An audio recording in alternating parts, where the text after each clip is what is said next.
Hello children, कुसुम ma'am की online class में आपका स्वागत है। प्यारे बच्चों, आज हम 5वीं कक्षा की गणित की पाठ्य पुस्तक गणित का जादू का चैप्टर 3 कितने वर्ग में आने वाले सवालों को हल करना सीखेंगे। और ये इसी चैप्टर पर मेरी सेकंड वीडियो है। इससे पहले भी मैंने एक वीडियो बनाई है, अगर आपने वो नहीं देखी है तो आप मेरे चैनल की प्लेलिस्ट में जाकर वो देख सकते हैं और सवालों को हल करना सीख सकते हैं। वीडियो को शुरू करने से पहले एक और बात बच्चों, अगर आपको मेरी वीडियो अच्छी लगे तो प्लीज़ इसे लाइक भी करें और अपने दोस्तों के साथ शेयर भी करें। और अगर आप अभी तक मेरे चैनल का हिस्सा नहीं बने हैं तो मेरे चैनल ऑनलाइन स्टडी हब को सब्सक्राइब भी करें और साथ में दिए बेल आइकन को जरूर प्रेस करें। तो लेट्स स्टार्ट। डाक टिकट मापो। आज हमारा ये पेज नंबर है इसका 35। पेज नंबर है डाक टिकट मांगो मापो। यहाँ पर देखिए कुछ डाक टिकट्स दे रखी हैं, है ना। और अब हमें इनको मापना है कि इनका पेरीमीटर, इनका क्षेत्रफल कितना है। यानी कि इस चैप्टर में बच्चों हम ट्रायंगल ये क्या होता है, रेक्टेंगल क्या है, स्क्वायर क्या होता है और पेरीमीटर क्या होता है, एरिया क्या होता है, ये सब समझने वाले हैं। तो देखिए इन मजेदार डाक टिकटों को देखो। अब ये जो डाक टिकट है इनको ध्यान से देखिए। अब कहता है कि डाक टिकट ए, अब इन पे नाम भी लिखा हुआ है। ए, ये है बी, ये सी, ये है डी, ई और एफ। अलग अलग नाम है इन डाक टिकट्स के। और ये कहता है कि डाक टिकट ए 1 सेंटीमीटर भुजा वाले कितने वर्गों को ढकता है। तो यहाँ पर देखिए ये है ए डाक टिकट और यहाँ ये जो 1-1 सेंटीमीटर के क्या दे रखे हैं बताओ, भुजा वाले वर्ग दे रखे हैं, है ना। सबकी इनकी 1-1 सेंटीमीटर की भुजा है। तो ये कहता है कि 1-1 सेंटी कितने वर्गों को ढकता है, यहाँ वर्गों को बताना है हमें। तो 1, 2, 3, 4, 5, 6, 7, 8, 9, 10, 11, 12, 13, 14, 15, 16, 17, 18। तो कितने वर्गों को ढकता है ये? हाँ, 18 वर्गों को ढकता है। और डाक टिकट बी, अब इसने कहा है, अब यहाँ पर पहले हम इसका आंसर लिख लेते हैं कि कितने वर्गों को ढकता है। 18 वर्गों को ढकता है, 18 वर्गों को, ठीक है। अब डाक टिकट बी की बात आती है। बी देखो, ये रहा, ये देखिए कितने को ढकता है ये। हाँ, इंग्लिश में भी काउंट कर सकते हो बच्चों आप। 1, 2, 3, 4, 5, 6, 7, 8। कितने को ढकता है? ये ढकता है 8, ठीक है। तो हम यहाँ लिखेंगे 8। अब कहता है किस डाक टिकट का क्षेत्रफल सबसे ज्यादा है। तो सभी डाक टिकट्स का हमें पता करना पड़ेगा क्षेत्रफल के लिए। क्षेत्रफल पूछा है इसने, तो हमें क्या करना है, जितनी भी डाक टिकट्स हैं इनका सबका क्षेत्रफल देखना है। अब यहाँ पर देखिए जैसे ये 18 वर्ग को ढकता है मान लो, तो फिर ये 18 सेंटीमीटर, इसका 18 सेंटीमीटर और स्क्वायर, ये इसका जो है क्षेत्रफल होगा। इसी तरह से इसका 8 सेंटीमीटर स्क्वायर, ये इसका क्षेत्रफल होगा। मैंने बताया था ना बच्चों कि क्षेत्रफल हमेशा स्क्वायर में आता है, सेंटीमीटर के साथ स्क्वायर लिखते हैं। या फिर आप इसको ऐसे भी कह सकते हैं 8 सेंटीमीटर वर्ग। अब यहाँ पर देखिए ये सी वाली डाक टिकट है, इसको देखते हैं कितना ढका है इसने। 1, 2, 3, 4, 5, 6, यानी कि ये है 6 सेंटीमीटर स्क्वायर, इसका एरिया है, यानी ये क्षेत्रफल है। अब डी को ले लेते हैं। 1, 2, 3, 4, 5, 6, 7, 8, 9, 10, 11, 12। इसका जो एरिया है वो कितना हुआ? 12 सेंटीमीटर स्क्वायर। अब ये ई है 1, 2, 3, 4, तो इसका कितना है एरिया बताओ, क्षेत्रफल कितना हुआ? 4 सेंटीमीटर स्क्वायर।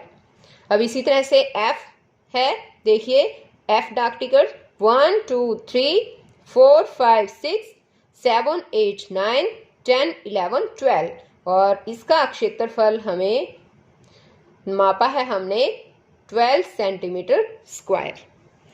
अब यहाँ देखो ये कहता है किस डाक टिकट का क्षेत्रफल सबसे ज्यादा है।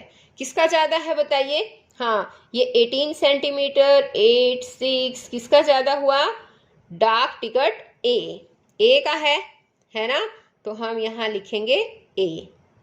अब ये कहता है यह डाक टिकट 1 सेंटीमीटर भुजा वाले कितने वर्गों को ढकता है? ये ए कितने वर्गों को ढका है इसने? 18 को ढका है ना? तो हम यहाँ लिखेंगे 18 यानी 18 वर्गों को ढकता है। अब यहाँ कहा इसने कि सबसे बड़ी डाक टिकट का क्षेत्रफल कितना है? सबसे बड़ी डाक टिकट कौन सी हुई बताओ? यही हुई 18 वाली, जिसके ज्यादा वर्गों को जो ढकता है वही बड़ी डाक टिकट हुई हमारी, है ना?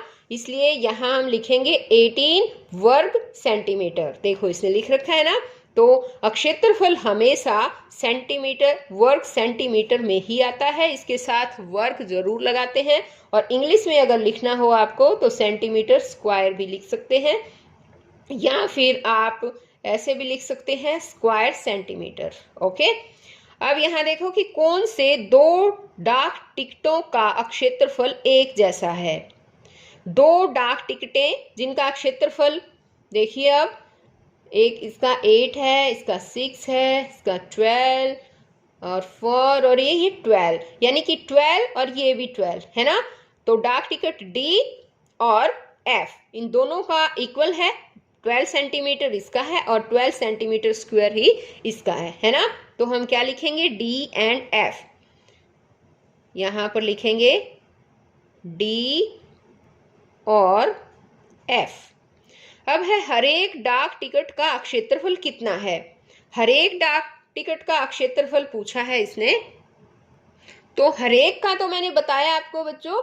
यहाँ पर ए का है 18 सेंटीमीटर स्क्वायर, बी का है 8 सेंटीमीटर स्क्वायर यानी कि 8 वर्ग सेंटीमीटर, ये है सी 6 वर्ग सेंटीमीटर, और डी का है 12 वर्ग सेंटीमीटर, और ई का है 4 वर्ग सेंटीमीटर, एफ का है 12 वर्ग सेंटीमीटर। ये बता दिया। अब आगे कहा इसने सबसे छोटे डाक टिकट का क्षेत्रफल डैश वर्ग सेंटीमीटर है। तो हमें सबसे छोटे डाक टिकट, अब देखिए सबसे छोटा कौन सा है? हाँ बताओ शाबाश। जितने भी भुजाएं उनमें कम है, जितने भी वर्गों में, तो ये 6 और 6 से कम है 4 सेंटीमीटर है ना? तो ये डाक टिकट ई जो है ना, ये इसका क्षेत्रफल सबसे कम है 4 वर्ग सेंटीमीटर या 4 सेंटीमीटर स्क्वायर है ना? तो सबसे छोटा कौन सा है? ये टिकट का क्षेत्रफल कितना है? 4 वर्ग सेंटीमीटर है। अब कहते हैं सबसे छोटे डाक टिकट और सबसे बड़े डाक टिकट के क्षेत्रफल का अंतर डैश वर्ग सेंटीमीटर है। तो देखो सबसे बड़ा कौन सा था बताओ? यहाँ बताया था ना कि डाक टिकट का क्षेत्रफल सबसे ज्यादा है ए, और ए का कितना है?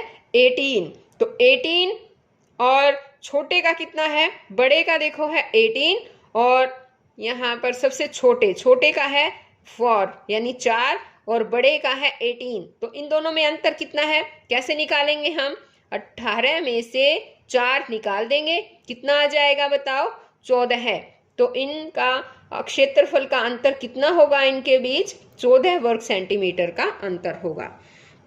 अब आगे है कुछ पुराने डाक टिकट इकट्ठे करो, उन्हें वर्ग वाली ग्रिड पर रखकर उनका क्षेत्रफल और परिमाप पता करो। तो आपको बच्चों क्या करना है कि आपको कुछ पुराने डाक टिकट लेने हैं और उन्हें वर्ग वाली ग्रिड पर रखना है। आपकी वर्ग वाली ग्रिड जो है वो दे रखी है, आपके आगे नेक्स्ट पेज पर मिलेगी, और उस पर रख के उनका क्षेत्रफल और परिमाप दोनों ही पता करना है। तो ये काम आपको खुद ही करना है बच्चों। अब आगे देखिए, आगे है अंदाजा लगाओ, किसका क्षेत्रफल ज्यादा है, तुम्हारे पैरों की छाप का या इस किताब के पन्ने का? तो देखिए एक किताब, यहाँ पर देखो ये किताब का पन्ना दे रखा है और यहाँ पर पैरों की छाप दे रखी है ना? तो आपको भी इसी तरह से देखना है बच्चों, आपके पैरों का निशान, छाप का बड़ा है क्षेत्रफल या किताब के पन्ने का? तो किताब के पन्ने का जो क्षेत्रफल है बच्चों वो बड़ा नजर आएगा आपको, और आपके पैरों की जो छाप है उनका क्षेत्रफल कम नजर आएगा। तो हमारा इसका आंसर यही होगा कि किताब के पन्ने का क्षेत्रफल ज्यादा है। आगे किसका क्षेत्रफल कम है? 2-5 रुपए के नोट एक साथ या 100 रुपए का एक नोट। तो यहाँ पर देखो एक 100 रुपए का नोट दे रखा है और 2 5-5 के नोट दे रखे हैं, है ना। तो इसमें जो 2-5 रुपए के नोट है इनका क्षेत्रफल तो ज्यादा होगा, लेकिन 100 रुपए का जो एक नोट है इसका क्षेत्रफल कम होगा, क्योंकि ये दो मिलकर एक बन गए हैं, है ना। तुम्हारा इसमें आंसर होगा 100 रुपए का एक नोट, यानी इसका जो क्षेत्रफल है वो कम होगा।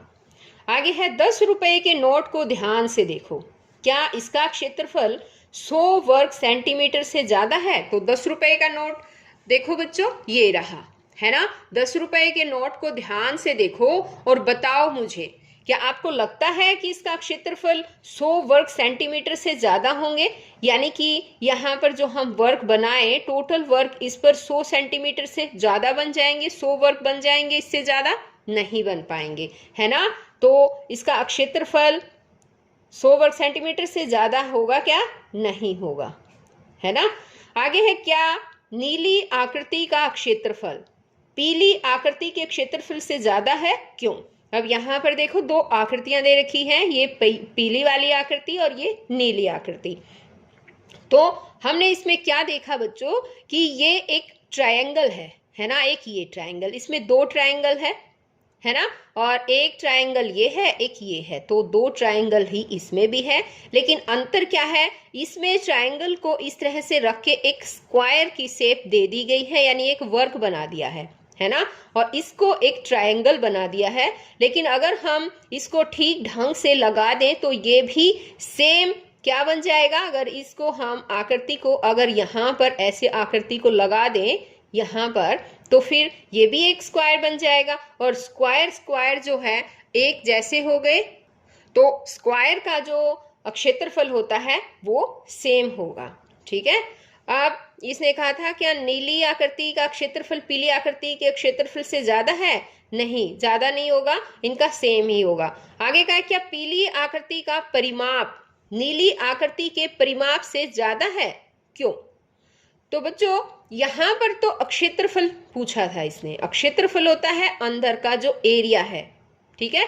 अब इसको भी अगर हमने इस तरह से यहाँ पर ये वाला ट्रायंगल उठाकर अगर हम यहाँ पर रख देते हैं इस ट्रायंगल को, तो ये तो सेम ही हो गया, है ना, स्क्वायर स्क्वायर, तो इनका तो सेम है स्क्वायर, यानी कि तो क्षेत्रफल इक्वल होगा। लेकिन परिमाप की बात है यहाँ पर बच्चों, तो परिमाप क्या होता है? परिमाप बाहर की जो बाउंड्री है उसका जोड़ होता है। जैसे यहाँ पर इसकी जो बाउंड्री है, अगर हम इसको स्केल से मापें कि ये कितने सेंटीमीटर, अगर हम स्केल को माप लेते हैं तो आप स्केल से माप कर देख भी लेना, और फिर बाद में हम इसकी बाउंड्री को अगर हम स्केल से मापेंगे तो हमें ये नीली वाला की आकृति जो है इसका परिमाप हमें ज्यादा नजर आएगा, क्योंकि इसमें ये दो और ये वाली जो है ये वाला जो है हिस्सा इसका ये ज्यादा है, तो इसका परिमाप जो है वो ज्यादा नजर आएगा। और आप एक बार स्केल से इसको माप कर भी जरूर देखना बच्चों।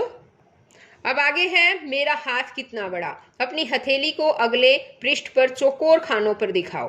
तो यहाँ पर देखो इसने कहा है कि ये देखो हथेली का तो पता होगा आपको, हाँ ये हथेली होती है ना। ये कहता है कि तुम ये है कैसे मालूम करोगे कि किसकी हथेली बड़ी है, तुम्हारी या तुम्हारे दोस्त की? किसकी हथेली बड़ी है? तुम्हारी हथेली का क्षेत्रफल कितना है? डैश वर्ग सेंटीमीटर। तुम्हारे दोस्त की हथेली का क्षेत्रफल कितना है? डैश वर्ग सेंटीमीटर। तो आपको क्या करना है पता है, नेक्स्ट पेज पर आपको एक चौकोर खानों का एक ग्रिड दिया हुआ मिलेगा और आपको उस पर अपना हाथ रखना है। देखो आगे मैं समझाऊंगी, आपको दिखाऊंगी, लेकिन इससे पहले आप ये एक बार समझ लो कि तुम्हारी हथेली का जितना क्षेत्रफल है आपको इतना यहाँ पर लिखना है, और आपके दोस्त की हथेली का जो क्षेत्रफल है वो आपको यहाँ पर लिखना है। ये देखिए ये दे रखा है चौकोर खानों वाला एक ग्रिड, है ना। और आपको अपनी हथेली इस तरह से आपको रखना है। आपके हाथ छोटे हैं बच्चों, इसलिए यहाँ पर आ जाएंगे अच्छे से। और फिर जितने भी आपकी हथेली पर जितने भी ये वर्ग खाने आए हैं उनको काउंट करना, और फिर अपने दोस्त के भी काउंट करना, और आपको लिखना भी है। आगे है मेरे पैर का निशान लंबा, ये कहती है, लेकिन मेरे पैर का निशान चौड़ा है, तो किसका पैर बड़ा है। यहाँ पर देखो, ये देखो इन्होंने क्या किया है, मिट्टी के ऊपर अपने पाँव के निशान लिए हैं। यहाँ इसके मेरे पैर का निशान लंबा, ये इसका थोड़ा लंबाई दिखाई दे रही है, लेकिन इसकी चौड़ाई ज्यादा दिखाई दे रही है इसके पाँव में। तो अब कहती है मेरे पैर के निशान, किसके पैर के निशान बड़ा है, तुम्हारा या तुम्हारे दोस्त का। तो तुम्हें भी ऐसे ही करना है बच्चों, मिट्टी के ऊपर आपको जैसे कि इसी तरह से निशान छोड़ने, फिर देखने हैं कि आपके दोस्त का पैर का निशान बड़ा है या आपका। तुम ये कैसे पता लगा पाओगे, बताओ। देखने से ही पता चल जाएगा, है ना। और क्या तुम्हारे दोनों पैरों के निशान का क्षेत्रफल बराबर है, आपको ये भी देखना है जरूर। अब यहाँ पर आगे देखिए बच्चों, यहाँ पर कुछ जानवर दे रखे हैं, है ना। ये है गैंडे का बच्चा, और ये कहता है कि मेरी त्वचा में बहुत सी तहें हैं, इसलिए मेरा क्षेत्रफल ज्यादा है। मेरे पूरे शरीर पर हवा मुझे ठंडा रखती है। अब ये है देखिए हाथी, है ना। और ये कहता है कि मेरे पैर के निशान का क्षेत्रफल कितना है।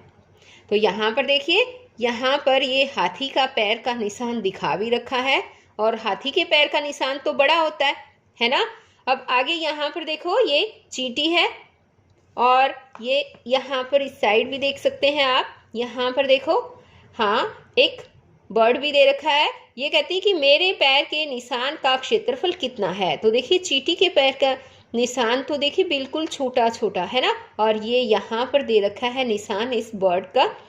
तो अब आगे कहता है कि अंदाजा लगाओ कि किस जानवर के पैर के निशान का क्षेत्रफल तुम्हारे पैर के निशान के क्षेत्रफल के बराबर होगा, और चर्चा भी करो।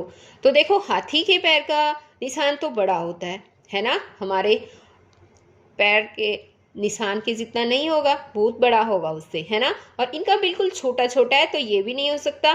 तो गैंडे के बच्चे का लगभग आपके पैर के निशान के बराबर बच्चों हो सकता है। तो यहाँ पर अंदाजा हमारा हो सकता है गैंडे का बच्चा, यहाँ पर कि गैंडे के बच्चे के पैर के निशान का क्षेत्रफल तुम्हारे पैर के निशान के क्षेत्रफल के बराबर हो सकता है।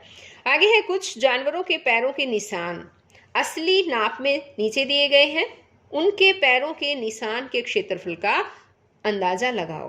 तो यहाँ देखो, ये दे रखी है मुर्गी, है ना। और ये देखो यहाँ पर मुर्गी के पैरों के निशान, और यहाँ पर इनको बड़ा करके दिखाया गया है। तो अब देखिए, एक बार हम देखें कि इसका क्षेत्रफल कितना है। मुर्गी के पैरों के जो निशान है, इसका देखो यहाँ पर एक एक पूरा वर्ग, तो कोई भी पूरा वर्ग नहीं है ना। लेकिन जैसे इतना है ये, अब यहाँ पर भी नहीं है, यहाँ पर भी नहीं है, तो इसको अगर हम यहाँ पर रख लें तो ये एक वर्ग हो जाएगा। और अब ये भी एक नहीं है ना। और अगर इनको और इसको सबको मिला दें तो ये भी कंप्लीट हो जाएगा, यानी कि ये 2 ही वर्ग हो सकते हैं बस। इसमें तो इनके पैरों का निशान 2 वर्ग सेंटीमीटर के आसपास हो सकता है मुर्गी का। अब आगे देखिए, यहाँ पर, यहाँ देखो, ये है कुत्ता, है ना। और ये कुत्ते के पैरों के निशान को दिखाया गया है। अब इसको बताओ ये कितने वर्ग सेंटीमीटर हो सकता है। देखो, एक ये लगभग पूरा है वर्ग, एक ये भी पूरा है 2, एक ये भी लगभग पूरा है, हल्का सा कम है, तो इसको, ये वाला जो है, इसको हम यहाँ पर रख लेते हैं तो ये पूरा ही हो जाएगा। तो कितने हो गए ये, 1 2, ये 3 तो ये हो जाएंगे। और ये यहाँ से चौथा वर्ग है, ये थोड़ा कम है, तो इसको अगर हम यहाँ पर ले आए तो ये 4 हो जाएंगे, है ना। और इसको और इन दोनों को मिलाकर एक वर्ग बन जाएगा 5, और इसको मिलाकर एक वर्ग ये बन जाएगा, यानी कि ये टोटल 6 वर्ग सेंटीमीटर हो सकता है। ये हमारा अंदाजा है बच्चों। अब आगे यहाँ पर देखो, ये क्या है, कौन है बताओ। ये है चीता, और यहाँ पर देखो बड़े से निशान दे रखे हैं, है ना। क्या है ये पता है? हाँ, चीते के पैरों के निशान दे रखे हैं। अब इसने कहा है कि क्षेत्रफल जल्दी मालूम करने के लिए इस प्रकार के बड़े वर्ग और आयत बनाओ। तो इस तरह से बड़े भी आयत वर्ग हम बना सकते हैं। तो अब देखिए, इनको हमें काउंट भी करना है। आयत और वर्ग बच्चों, ये देखो, ये आयत बना रखी है ना, और ये सारे वर्ग हैं और ये इसने आयत बना दी है। तो इनको हम इस तरह से काउंट करके और पता भी लगा सकते हैं कि इसका क्षेत्रफल कितना है। लेकिन आपको आगे क्लासेस में आपको क्षेत्रफल और निकालना जो है गुणा के द्वारा भी सिखाया जाएगा। तो बच्चों, आज इस वीडियो में केवल इतना ही। नेक्स्ट वीडियो में हम ट्रायंगल है और भी जो भी आकृतियां हैं, जैसे कि रेक्टेंगल है यानी कि आयत है, त्रिभुज है, इन सब का भी क्षेत्रफल निकालना सीखेंगे। तो बच्चों, फिर मिलते हैं नई वीडियो में। तब तक के लिए बाय बच्चों।